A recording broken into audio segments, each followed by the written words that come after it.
The last little things looks at carbs and really health overall. And I mean,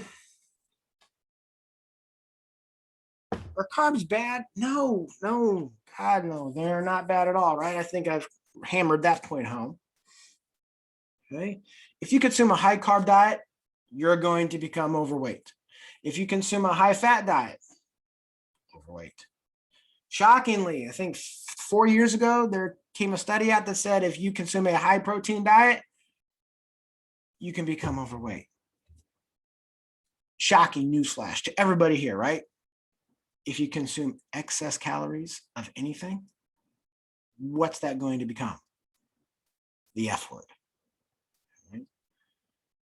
It's all about matching your output with your input. Right?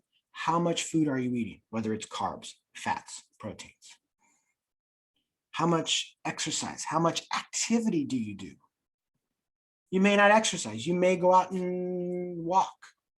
That's exercise, but whatever, you call it walking. Maybe you have a very demanding job. You stand all day long for 8 hours. Okay. You work construction. Okay, so you don't feel the need to exercise because of your job and the nature of it. As long as energy in matches energy out, you're going to be fine. You're not going to gain weight. You're not going to lose weight. Foods with high amounts of refined carbs do not satisfy hunger. Why do we want to eat whole grains? Because of the fiber and all the nonsense within it. Yes. But from a satiety standpoint, from a satisfying your hunger standpoint, foods with a lot of refined carbs don't satisfy your hunger. And there's been a number of studies, and if you're curious, I can go out and try to find a whole bunch on PubMed to show you. I know there's been a few of those come out over the past few months as well. Okay? Those that eat a lot of refined carbs, they don't satisfy their hunger. They eat more. When they eat more, they put on more weight. Okay? So it really doesn't matter if it's excess carbs, fats, proteins. Anything in excess is going to become the F word. The one thing that I will say happens if, for whatever reason, if we do consume excess carbs, especially, is that it can lead to this thing here called metabolic syndrome. Metabolic syndrome is, and here's what the definition of a syndrome is, okay? A group of signs or symptoms that occur clumping together to indicate a specific health problem. Right? Somebody who has type 2 diabetes is at a much more greater risk of developing metabolic syndrome. CVD is cardiovascular disease. Cardiovascular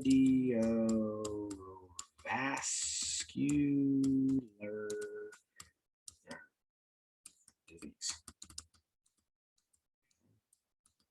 CVD, cardiovascular disease. Okay.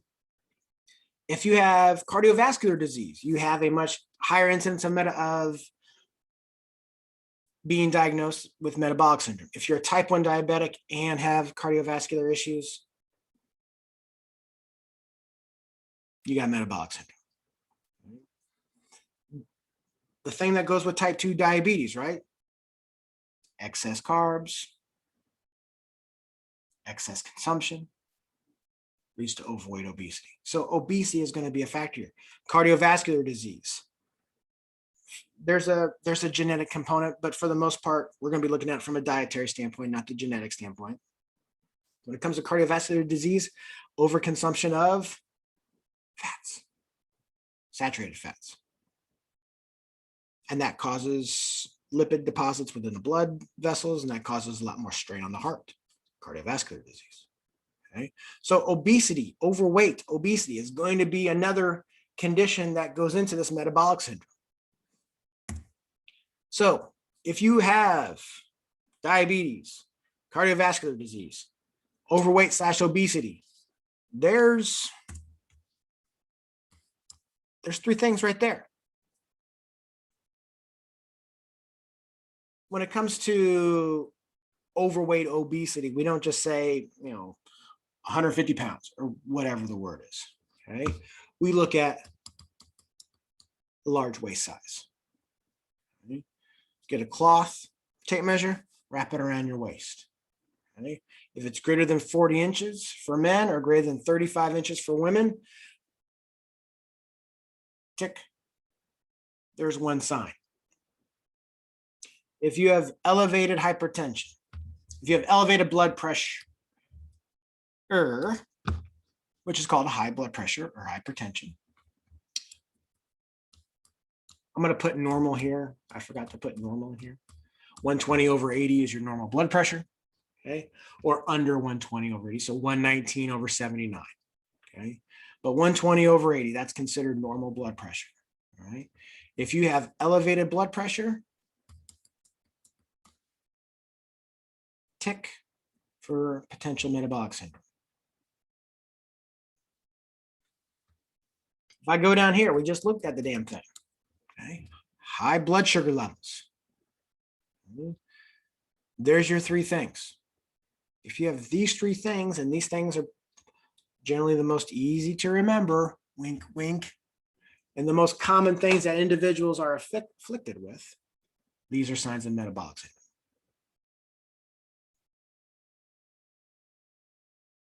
You can kind of see there, I give some monikers. This is the systolic number, okay? That's systolic, that's the upper. I'll put S in parentheses. And this is diastolic right here.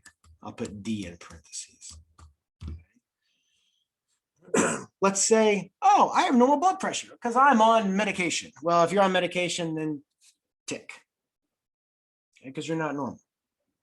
You have the disease, you have the condition, okay? And it's only controlled through drugs. You have high blood pressure. Okay, same thing down there. If you have high blood glucose, okay, pre-diabetic or diabetic, I don't care, okay? Because when you're on pre-diabetic, they usually give you metformin or whatever blood glucose, normalizing drug. If you're on metformin, you don't have control on your own. Tick. You can kind of see we also have elevated blood fats, and we're going to start looking at those in the next one. Triglycerides, anything over 150 milligrams per deciliter. And then low HDL. This is your good cholesterol, okay? This is the good cholesterol. It actually helps prevent all that fat being deposited within your blood vessels, and we'll start talking about that in the next chapter here. If you have very low levels of your good cholesterol, HDL, that is an indicator for potential metabolic syndrome. So you just need 3 of these things. Okay? You just need 3 of these things. All right. If you have these 3 things, you usually have a sign or usually have an indication for metabolic syndrome. And if that's the case, you need to get your life under control. You need to get your diet under control. Because what this is telling us, this metabolic syndrome, is now the metabolism of your organs are changing. Pancreas becomes different. You get an infiltration of fat. Hormones aren't released properly. Enzymes aren't released properly. Liver, you get an infiltration of fat, changes the metabolism of it. It's not going to be as effective in its function. Kidneys get infiltrated with fat. Heart gets infiltrated with fat, does not function properly. So getting these chronic things, type 2 diabetes, cardiovascular disease, can help prevent metabolic syndrome, which is then the domino which causes everything else to go to hell in a handbasket. And that's what we don't want.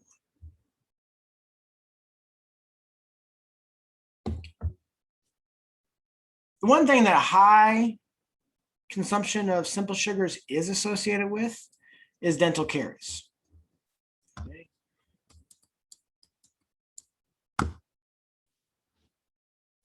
Tooth decay. Bacteria that live in your mouth love those simple sugars. Okay. They'll consume them, they release an acid in the process, and that gets you those cavities. Okay, those get you those black holes in your teeth. All right. Brush after meals. Okay. Floss every day to get all that excess sugar out of your mouth. If you like to suck on, hard candies and stuff like that, That's going to be a much more concentrated amount of sugar compared to, if you consume gum or sugar-free gum. So the type of candy that you consume as well can affect that. But, brushing at least twice a day, flossing at least once a day, okay, can really help to prevent that development of cavities.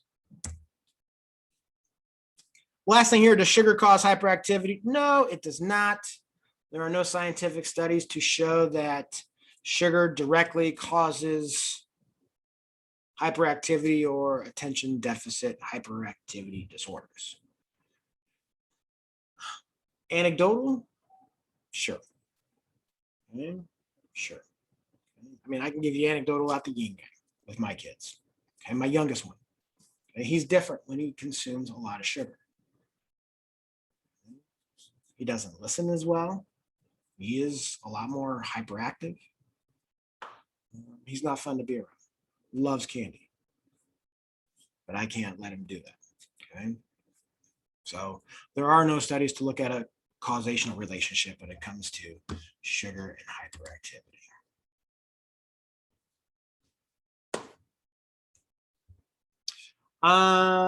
So let me pause. All right, cool. Let me pause right there.